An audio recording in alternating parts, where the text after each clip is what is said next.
আসসালামু আলাইকুম everyone, welcome to SM lifestyle blog. সবাইকে ওয়েলকাম করছে আবার একটা নতুন ভিডিও দেখার জন্য। সবাই কেমন আছেন? আশা করি সবাই ভালো আছে, সুস্থ আছেন। আল্লাহর রহমতে আমিও ভালো আছি। তো বন্ধুরা, আজকে নিয়ে এসেছি দারুণ একটা রেসিপি। চাউল দিয়ে, তেলের মধ্যে চাউল দিয়ে যে এত স্বাদের একটা রেসিপি বানানো যায়, না দেখলে আপনারা বুঝতে পারবেন না। তো এখানে আমি এক বাটি চাউল নিয়েছি, আর এখন ভালোভাবে চাউলটাই ধুয়ে পরিষ্কার করে নেব। আর এই রেসিপিটা বানিয়ে দিলে ছোট বড় সবাই চেটে ফুটে খাবে। তো দেখেন আমি চাউলটা পরিষ্কার করে নিচ্ছি ধুয়ে। বন্ধুরা দেখেন, চাউলটা আমি ভালোভাবে পরিষ্কার করে ধুয়ে নিচ্ছি। তো এখানে আপনারা বাসমতি চাউলও ব্যবহার করতে পারেন। আমি নিয়েছি আমার ঘরের খানের চাউল, খাওয়ার চাউল। তারপরে আমি সামান্য জল দিয়ে দিচ্ছি, তার মধ্যে সামান্য লবণ দিয়ে চাউলটা ভালোভাবে মেখে নেব। লবণ দিয়ে ভালোভাবে চাউলটা মেখে নিতে হবে, যাতে লবণ সব দিকে লেগে যায়। তো দেখেন আমি ভালোভাবে চাউলটা লবণের সাথে মিক্স করে নিচ্ছি। এখন আমার লবণ মেশানো হয়ে গেছে। এখন আমি 10 মিনিটের মতো চাউলটা ঢেকে রেখে দেবো রেস্টে। সো বন্ধুরা, 10 মিনিট পরে ফিরে আসলাম, আর আমি চাউলটা আপনাদেরকে দেখিয়ে দিচ্ছি। তো দেখেন আমার চাউলটা অনেকটা ফুলে গেছে, দেখতেই পাচ্ছেন কতটুকু ভিজিয়েছিলাম আর কতটুকু ফুলে গেছে। আর এখন চালের মধ্যে একটু একটু জল আসছে, জলটা আমি ফেলে দেব। দেখতেই পাচ্ছেন একটু একটু জল আছে, জলটা আমি ফেলে দিচ্ছি। তো বন্ধুরা, এখন আমি জলটা ফেলে দিয়েছি, দেখতেই পাচ্ছেন কোনো রকমের জল নেই। এখন বন্ধুরা, আমি গ্যাসের মধ্যে একটা কড়াই বসিয়ে দিয়েছি, তার মধ্যে সয়াবিন তেল দিয়ে দিয়েছি পরিমাণ মতো। আর এখন একটা চাটনি নিয়েছি, চাটনির সাহায্যে আমি এই চাউলটা বেজে নেব। তো আমি এখানে কিছু চাল দিয়ে দিচ্ছি। এখন একটা হাতার সাহায্যে নেড়েচে চাউলটা ভালোভাবে বেজে নেব। তো আপনারা চাইলে চাউলটা তেলের মধ্যে দিয়ে ভাজতে পারেন, কিন্তু আমার মনে হলো এরকম বাজলে অনেক ভালো হবে, কারণ তেলের মধ্যে দিয়ে ওটাতে অনেক কষ্ট হবে। আর এরকম হলে একবার হলে এই নাস্তাটা বানিয়ে হবে।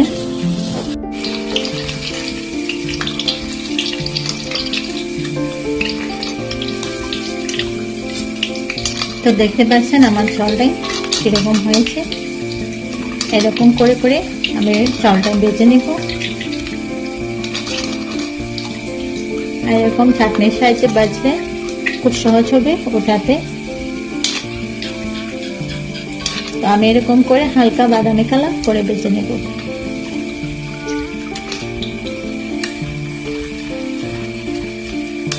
তো দেখতে পাচ্ছেন আমার এটা ভাজা হয়ে গেছে। তো আমার এটা ভাজা হয়ে গেছে, এখন আমি উঠে নিচ্ছি। এরকম করে আপনারা 6 মাসের মতো স্টোর করে, যখনই আপনাদের হালকা কিছু খেতে মন চায় তখন ঝটপট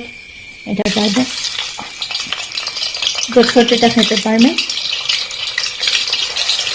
তো দেখেন, এমন কঠিন কিছু না, যে কেউ ভালোভাবে ভিডিওটা দেখলে যে কেউ পাবে।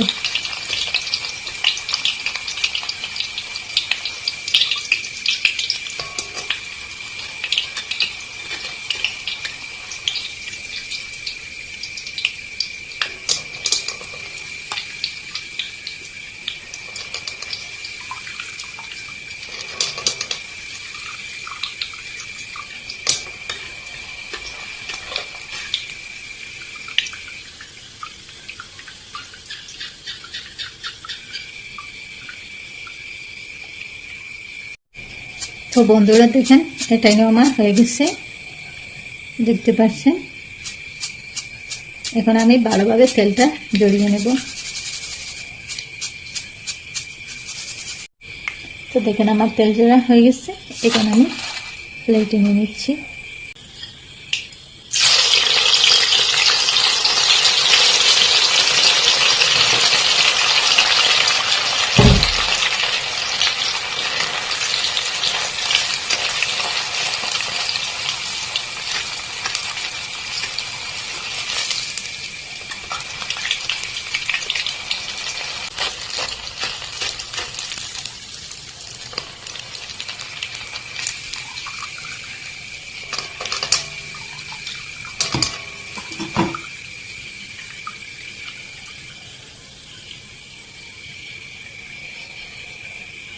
তো বন্ধুরা আমি কাছ থেকে দেখিয়ে দিচ্ছি কীরকম হয়েছে, দেখতে পাচ্ছেন তো দেখেন কীরকম হয়েছে।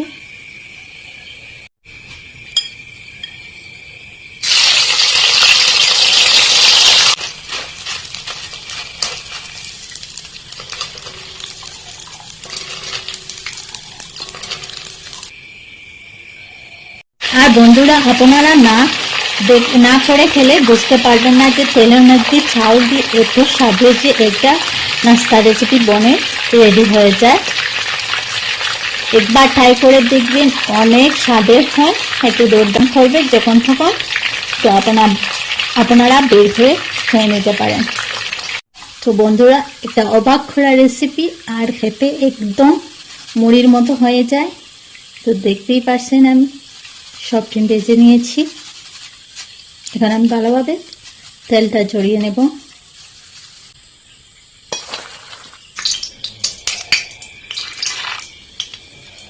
তো বন্ধুরা এখন আমি সামান্য বাদাম দিয়েছি, বাদামটাই না এরকম করে ভেজে নেব।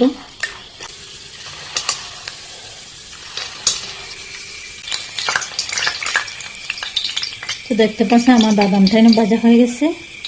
তো দেখেন বন্ধুরা আমার বাদামটাই না ভাজা হয়ে গেছে। এখন আমি বাদামটাই না নিয়ে নিচ্ছি। তার সাথে বন্ধুরা আমি 3টা মরিচ ভেজে নিচ্ছি।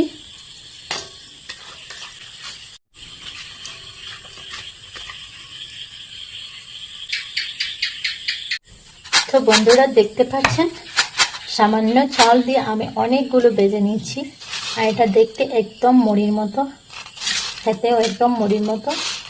আর এটা সংরক্ষণ করে 6-7 মাসের মতো রাখা যায়। যখন আপনাদের মন করবে তখন বাইর করে খেয়ে নিতে পারবেন। তো এখানে আমি এদিকে যে বাদাম ভেজেছিলাম সেটা দিয়ে দিচ্ছি। বাদাম দিয়ে ভালোভাবে মিক্স করে নিয়ে নেব।